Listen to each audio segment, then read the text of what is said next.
तो श्रुतियों पे स्वरों की स्थापना कैसे हुई?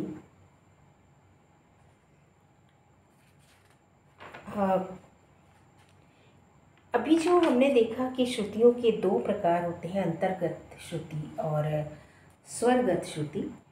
तो ये जो दोनों भेद हैं, दोनों प्रकार हैं श्रुति के, ये विश्वावसु जी ने बताए हैं।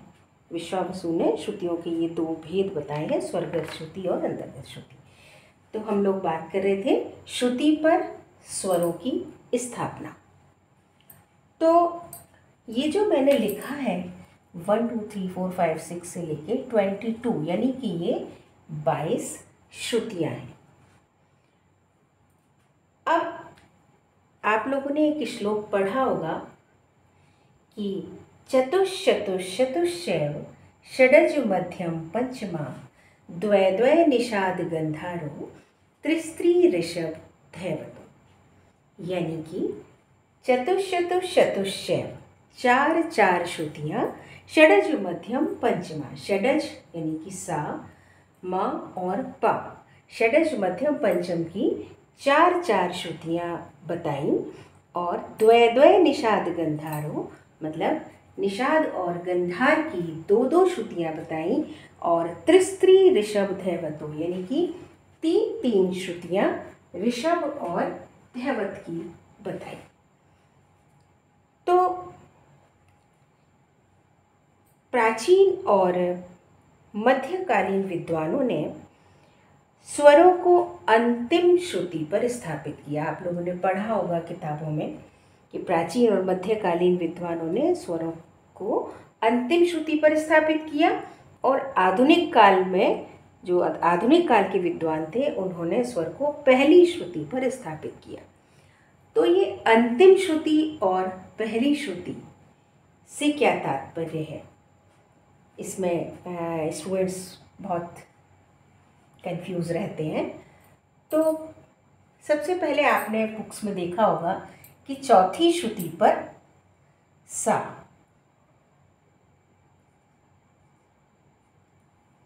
सातवीं श्रुति पर रे, नवीं श्रुति पर गा, 13वीं श्रुति पर मा, और 17वीं श्रुति पर पा, 20 पे धा, और 22 पे नी। इस तरीके से आप लोगों ने किताबों में चार्ट बना हुआ देखा होगा, 4 7 9 13 17 20 22। तो चौथी श्रुति पे सा है, तो चौथी श्रुति को हम एक ब्लॉक में अंदर लेंगे।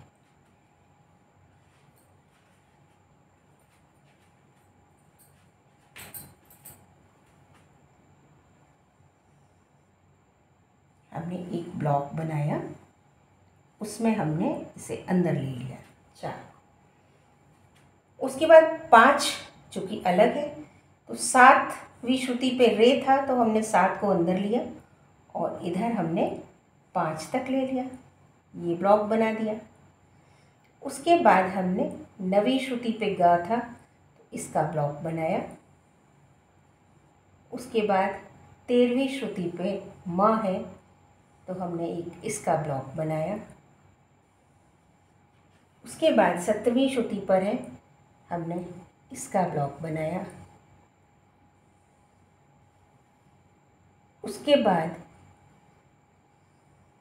धा 20 श्रुति पे है, एक ब्लॉक इसका बनाया, और नी जो है 22 पे है तो एक ब्लॉक इसका बनाया, तो ये 21 और 22 का ब्लॉक बना। इस तरीके से जो श्लोक आप पढ़ते हैं कि चतुश्चतुश्चतुश्चैव षडज मध्यम पंचमा, यानी कि सा, मा और पा, ये देख लीजिए, इन सा मा पा के जो ब्लॉक है उनमें 4 4 श्रुतियाँ ही हैं। उसके बाद चतुश्चतुश्चतुश्चैव षडज मध्यम पंचमा, द्वय द्वय निषाद गंधारो, मतलब गंधार द्वय द्वय निषाद गंधारो, इन दोनों को हम अगर देखेंगे तो इनमें दोनों ब्लॉक में दो दो श्रुतियाँ हैं, द्वय द्वय निषाद गंधारो और त्रिस्त्री ऋषभ देवता। अब रे और धा को जब हम देखेंगे तो इन दोनों ब्लॉक में तीन तीन श्रुतियाँ हैं। तो इस तरीके से इस श्लोक का मतलब यही है कि चतुश्चतुश्चतुश्चैव षडज मध्यम पंचमा, सा मा पा की चार चार श्रुतियाँ जो कि आप लोग देख रहे हो, द्वय द्वय निषाद गंधारो, गंधारो निषाद की दो, त्रिस्त्री ऋषभ देवता यानी कि ऋषभ और दैवत की तीन तीन श्रुतियाँ हैं। अब प्राचीन और मध्यकाल में अंतिम श्रुति पर स्वरों की स्थापना हुई, ये कहा जाता है। कई एक बार ये प्रश्न भी आया है कि अंतिम श्रुति पर स्थापना कौन से समय पे हुई, तो प्राचीन और मध्यकाल में। अब अंतिम श्रुति से क्या मतलब है? अंतिम श्रुति से मतलब ये है कि ये एक ब्लॉक है। अब इसमें ये फ्लैट नंबर 1 2 3 4 ये चार फ्लैट हैं, तो ये चौथा जो फ्लैट है ये लास्ट का है। सबसे पहले 1, फिर 2, फिर 3, फिर 4। तो चौथा फ्लैट जो है वो अंतिम है और उसी फ्लैट पे क्या है? सा, यानी कि अंतिम फ्लैट यानी कि अंतिम श्रुति पर सा की स्थापना। उसके बाद जो दूसरा ब्लॉक है उसमें भी देखिए अंतिम श्रुति पे रे है, फिर तीसरे ब्लॉक में भी अंतिम श्रुति यानी कि 9 पे ग है, चौथे में भी अंतिम श्रुति 13वीं पे माँ है और अगले में भी अंतिम श्रुति यानी कि 17 पे पा है, फिर 20 पे धा और 22 पे नी, यानी कि हर ब्लॉक में अंतिम श्रुति पर स्वरों की स्थापना की गई। किस काल में? प्राचीन काल और मध्यकाल में। अब आ जाइए आधुनिक काल में। तो आधुनिक काल में कहा जाता है कि पहली श्रुति पे स्वरों की स्थापना हुई। तो अब हम ब्लॉक के बाहर यानी कि ये पहली श्रुति है तो इसके नीचे हम लिख देंगे सा। ब्लॉक के बाहर जो लिख रहे हैं ये आधुनिक काल की लिख रहे हैं। उसके बाद दूसरे ब्लॉक में 5 6 7 हैं तो 5 के नीचे हम लिख देंगे रे। उसके बाद 8 और 9 2 हैं तो 8 के नीचे हम लिखेंगे गा। उसके बाद 10 पे हम लिखेंगे माँ, 14 पे पा, 18 पे धा और 21 पे नी।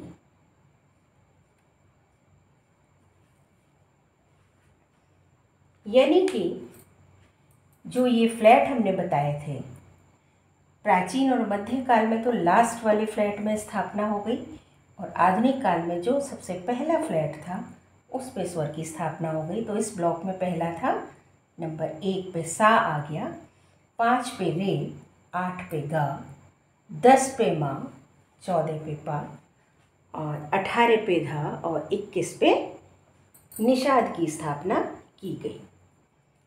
तो इस तरीके से प्राचीन काल में और मध्यकाल में श्रुतियों पे स्वरों की स्थापना में ये अंतर था।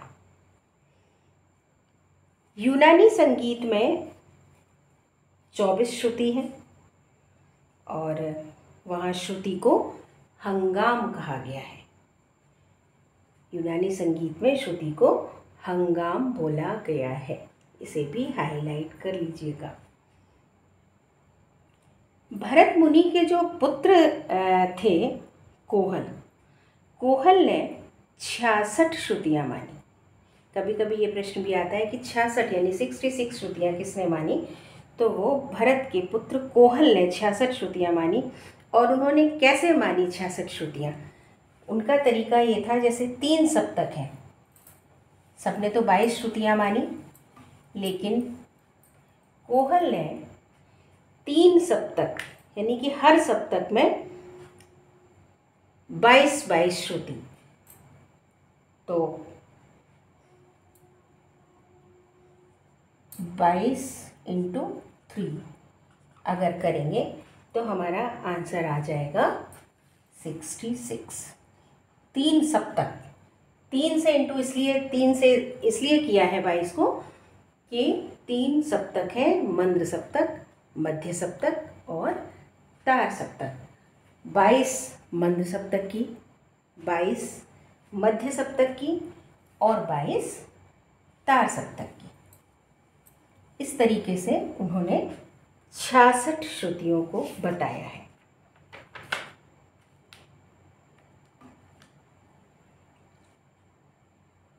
इसके बाद अब हम देखेंगे कि श्रुतियों की जातियां क्या हैं। अब हम ये अपने अगले वीडियो में देखेंगे। नमस्कार।